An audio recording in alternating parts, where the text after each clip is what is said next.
నిన్న కురిసిన భారీ వర్షానికి సిద్దిపేట గజ్వెల్ ప్రధాన రహదారిపై మెట్టు వద్ద ఏర్పడిన గుంతలో వర్షపు నీరు నిలవడంతో ప్రయాణికులు తీవ్ర ఇబ్బందులు ఎదుర్కొన్నారు.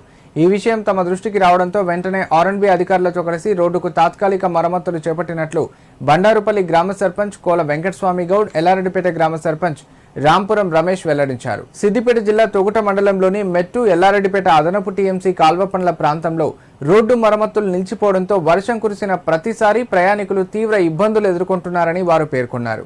రాబోయే రోజుల్లో దుబ్బాక ఎమ్మెల్యే మెదక్ ఎంపీ సహకారంతో ఈ రహదారికి శాశ్వత పరిష్కారం కల్పించేలా చర్యలు తీసుకుంటామని తెలిపారు.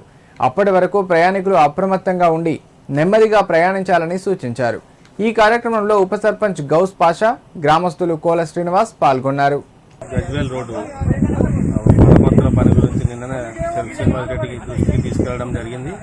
ఆయన శాశ్వత పరిష్కారం కోసం మాకు హామీ ఇవ్వడం కూడా జరిగింది. అదేవిధంగా బండారుపల్లి సర్పంచ్, ఎల్లారెడ్డిపేట సర్పంచ్ నేను ఇద్దరం కలిసి ఇది మరమ్మతుల పని ఆర్ఎంబి వాళ్ళతో మాట్లాడి మరమ్మతు చేపిస్తున్నాము. ఇప్పటి నుంచి గజ్వెల్ కి వెళ్లే ప్రధాన రహదారిపై నిన్న పడ్డ వర్షానికి అన్ని గుంతలయ్యి రోడ్డు జలమయం అయిపోయింది. నిన్న ఒకరు బండి వెహికల్ పడి చాలా దెబ్బలు తగిలినాయి. అతడికి ఎల్లారెడ్డిపేట సర్పంచ్ అండ్ బండారుపల్లి సర్పంచ్ ఇద్దరం కలిసి ఆర్ఎండ్బి అధికారులతో కలిసి ఇటు మరమ్మతులు చేయించడం జరుగుతుంది.